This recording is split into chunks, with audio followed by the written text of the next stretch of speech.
हो सर.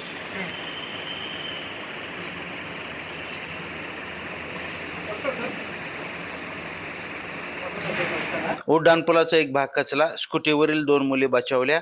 नांदेड लातूर महामार्गावरील घटना, भिंत कोसळतानाचा व्हिडिओ सीसीटीव्हीमध्ये कैद. नांदेड लातूर महामार्गावरील एका उड्डाणपुलाचा भाग कोसळल्याची धक्कादायक घटना गुरुवारी सकाळी 11:30 वाजण्याच्या सुमारास घडली. या घटनेत रस्त्यावरून जात असलेल्या 2 विद्यार्थिनी बालंबाल बचावले आहेत. पुलाची भिंत कोसळतानाचं हे थरारक दृश्य सीसीटीव्ही कॅमेऱ्यात कैद झालं आहे. या दुर्घटनेनंतर या मार्गावरील वाहतूक तातडीनं बंद करण्यात आली. शहरालगत असलेल्या SGGS कॉलेजसमोर ही घटना घडली असून पुलाच्या निकृष्ट दर्जाच्या कामामुळेच ही घटना घडल्याचं बोललं जात आहे. नांदेड आणि लातूर जिल्ह्याला जोडणाऱ्या या उड्डाणपुलाचं काम वर्षापूर्वी KTIL कंपनीकडून करण्यात आलं होतं. कोट्यवधी रुपये खर्च करून उड्डाणपूल तयार करण्यात आला. या उड्डाणपुलावरून 24 तास वाहनांची मोठी वर्दळ सुरू असते. घटनास्थळी प्रसिद्ध इंजिनिअरिंग महाविद्यालय असून विद्यार्थ्यांची नेहमीच मोठी गर्दी असते. आज सकाळी 11:30 वाजण्याच्या सुमारास या उड्डाणपुलाचा एक भाग मोठा अचानक खचला आणि भिंत कोसळली. ज्यावेळी ही भिंत कोसळली त्याच सेकंदाला तिथून स्कूटीवरून 2 महाविद्यालयीन मुली जात होत्या. भिंतीचा ढिगारा अंगावर येताच दोन्ही मुली स्कूटीसह खाली पडल्या. मात्र सुदैवानं या घटनेत दोन्ही मुलींना स्वतःचा जीव वाचवत बालंबाल बचावले असून एक मोठी जीवितहानी टळली आहे. या घटनेनंतर महामार्गावरील वाहतूक तात्काळ थांबवण्यात आली. रस्त्यावर साचलेला माती आणि सिमेंटचा ढिगारा JCBच्या सहाय्यानं हटवण्याचं काम युद्धपातळीवर सुरू करण्यात आलं. अवघ्या 3 वर्षातच उड्डाणपुलाची भिंत कोसळल्यानं बांधकाम कंपनीच्या निकृष्ट दर्जाच्या कामावर नागरिकांमधून तीव्र संताप व्यक्त केला जात असून दोषींवर कडक कारवाई करण्याची मागणी होत आहे. दरम्यान भिंत कोसळतानाचा आणि मुली थोडक्यात वाचल्याचा हा थरार CCTVमध्ये कैद झाला आहे. मध्यरात्री झालेल्या भूकंपामुळे उड्डाणपुलावरील भिंतीला तडे गेले, त्यामुळे ही घटना घडल्याचा अजब दावा KTIL कंपनीच्या अधिकाऱ्यांनी केला आहे. लाईव्ह महाराष्ट्र झोन न्यूजसाठी नांदेड जिल्हा प्रतिनिधी अहमद शेख. ताज्या अपडेट्ससाठी लाईव्ह महाराष्ट्र झोन न्यूजच्या YouTube चॅनलला सबस्क्राईब करा, तसेच बेल आयकॉनवरती क्लिक करा. हो सर.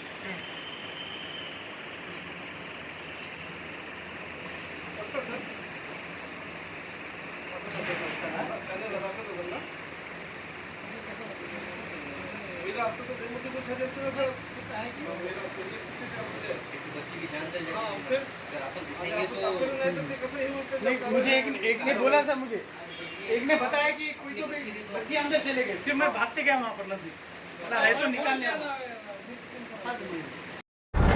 माझं नाव विक्रमसिंह अजितसिंह बिसेन आहे. माझी जिम आहे इथं. मी सकाळी 11 वाजता जिम बंद करून घरी जाताना एक सुमारे 11 ते 11:20 दरम्यान ही घटना घडलेली आहे. हा पूल जो आहे तो पूल मधातून हा जॉईंट खूप दिवसापासून पहिले वाकत होता. कोणी लक्ष दिलं नाही ह्याकडे गोष्टीकडे आणि हा जॉईंट तुटला समजा, पूर्ण मध्यभागून पूर्ण ढसडला समजा पूल हा. केव्हाची घटना, किती वाजता? सकाळी 11:30 दरम्यान. कोण जखमी आहे? मारहाण तर नाही, असं नाही. आता जखमी कोणी नाही समजा, असं आहे. कारण हा रस्ता हा जो रस्ता आहे खालचा सर्व्हिस रोड आहे. इथून कॉलेजची मुलं जात येत समजा राहतात, असं आहे. 2 जणांना ॲडमिट केलं अशी माहिती आहे. आता ते समजेल काय आहे काय नाही मधामध्ये. तर मी जेव्हा होतो मला जेवढं माहिती आहे समजा, त्या टायमाला तर कोणी नव्हतं समजा, असं आहे. किती दिवसापासून हे असं होतं? हा पूल कमीत कमी नाही मध्ये तरी 2-3 महिन्यापासून पूर्ण वाकत होता. इथे एक लॅम्प होता मोठा, तो लॅम्प पण काढण्यात आलेला आहे बघा. लाईटचा लॅम्प होता, तो एक लॅम्प काढण्यात आलेला आहे. त्या टायमाला त्यांना कळलं होतं की हा पूल पूर्ण समजा वाकत आहे साईडला. निकृष्ट कामामुळे झालं का? हा, निकृष्ट झालं एकदम. हा जो काम आहे, हा काम एवढा फास्ट झालेला आहे म्हणजे 1 वीक मध्ये पूर्ण हे जीवाला भिंत समजा उभं टाकलेली पूर्ण असं झालेलं आहे समजा. कशामुळे झालं असेल? निकृष्ट कामामुळे. हा, यस, बरोबर आहे. SGS कॉलेजच्या समोर हा जो रोड आहे आपल्या बायपासवरून नांदेडवरून लोह्याला जातो, इकडे समोर लातूरला जातो, या रोडवरचा जो हा भाग आहे हा जवळपास रोड सुरू होऊन पण 1 वर्ष झालेला आहे. आता हा भाग सकाळी धसला आहे आणि धसून त्याच्यामध्ये पडलं आहे. या ठिकाणी KTIL कंपनीचे टेक्निशियन वगैरे सर्व आलेले आहेत. त्यांना विचारलं असता त्यांच्या म्हणण्याप्रमाणे रात्री जो अर्थक्वेक झालेला आहे त्याचा तो परिणाम आहे आणि या ठिकाणी आता काम सुरू आहे. या ठिकाणी आतापर्यंत कोणतीही जीवितहानी किंवा कोणालाही मार वगैरे नाही किंवा मालमत्तेचं नुकसान नाही आहे. या ठिकाणी हा जो वाहतुकीचा मार्ग आहे, सर्व जनतेला आवाहन करण्यात येत आहे की ज्या ठिकाणी ब्रिज पडलेला आहे तो सर्व्हिस रोड आम्ही ब्लॉक केलेला आहे, तो आणि वरचा रोड पण ब्लॉक केलेला आहे. तरी सर्वांना विनंती आहे की आपण वरचा ब्रिज आणि खालचा सर्व्हिस रोड वापरू नये. पलीकडचा रोड जो आहे त्या रोडनी ट्रॅफिक डायव्हर्ट करण्यात आलेली आहे. सर 2 जणांना जखमी आहेत, त्यांना दवाखान्यात 2 जण जे चालले होते त्यांना किरकोळ जखम झालेली आहे, पायाला लागलेला आहे. आणि आता अजून कोणी काही शक्यता आहे का, कोणी खाली दबलं का वगैरे याचा आम्ही शोध घेत आहोत. राष्ट्रीय महामार्गाचे कोणते अधिकारी राष्ट्रीय महामार्गाचे PD साहेब यांना मी माहिती दिली, त्यांना बोललो ते येत आहेत. ते म्हटले की मी येत आहे. आणि KTL कंपनी जे आहे कॉन्ट्रॅक्ट यांचा आहे त्यांचे पण लोक आलेले आहेत आणि त्यांच्याकडून काम सुरू आहे. हे जे काम झाले नाव सांगा आणि काय घटना आहे त्याबद्दल. कल्याण लोहावारा कल्याण टोल तर्फे प्रोजेक्ट मॅनेजर सर इकडे आणि कालपर्यंत तर असं काही इथं म्हणजे आमचं तर डेली त्याच्यावर ऑब्झर्वेशन आहे, असं काही म्हणजे कुठं होईल म्हणून असं वाटलं नाही. मी वरी जाऊन त्याने चेक केला तर वरी एका गाडीनं भिंतीला क्रॅश मारलेला आहे. त्याचा व्हिडिओ पण आहे आपल्याकडे. कुठला आहे वरी क्रॅश कधी मारला होता? तर क्रॅक तर अगोदर बघितला नाही, पण हे झाला कशामुळं मी ते चेक करायला घेतलो वरी. तर वर आढळून आलाय की क्रॅश बॅरियर तुटलेला आहे. यापूर्वी सुद्धा एकदा या मुलाचं काम केलंय असं सांगितलं जाते वागला म्हणून, खरं आहे का नाही? नाही अगोदर कुठं काहीच झालेलं नाही. तर इकडं लाईटचा पूल का हटवला गेला? तिथे पूल होता, वर लाईटचा पूल जो खांब होता तो सुद्धा हटवण्यात आला. लाईटचा पोल ते हे झालता म्हणून हटवला, त्याला वाकला होता म्हणून हटवला. त्याला लाईटच्या पोलचा आणि याचा संबंध येत नाही ना. याचं पण काम केलंय असं सांगितलं जाते मला. कोणता जो काही पडलेला भाग आहे हा त्याचा पण काही भाग पडला, यापूर्वी वाकला होता आणि त्याचं पण नाही काम नाही केलं. अगोदर काही तिथला कोणताच वाकल्याला भाग दुरुस्त केलेला नाही. काम काही बरोबर होतं, तुम्ही सांगा, काय म्हणताय? तर आता याच्यामध्ये 2 कारण असू शकते. रात्री एक 4.6 भूकंप झालेला आहे. याच्या अगोदर म्हणजे असं वॉल मध्ये काही वॉलनेस वगैरे काहीच नव्हता. नागरिकांचं म्हणणं आहे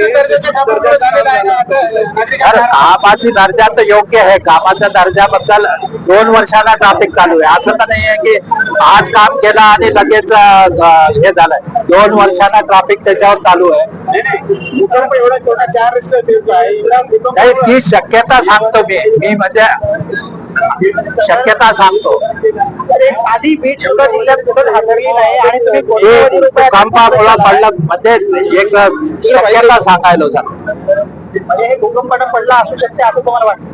कारण दुसरं कारण काहीच नाही ना. आपण हे बघा 2 वर्षाला कोणती ट्रॅफिक चालू आहे, कुठं काही बल्जिंग नाही, त्याच्यात काही नाही.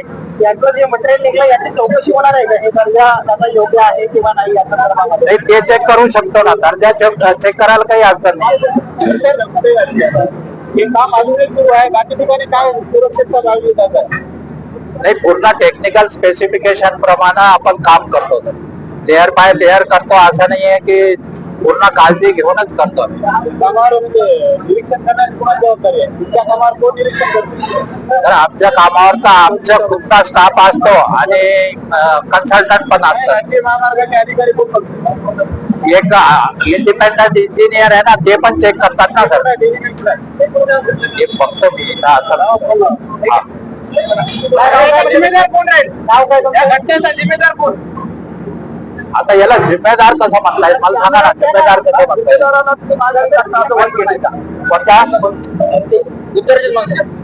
तुमचं नाव आणि डेजिग्नेशन सांगायचं. मी सांगितलं ना, SP सबका कल्याण टोल तर्फे प्रोजेक्ट मॅनेजर.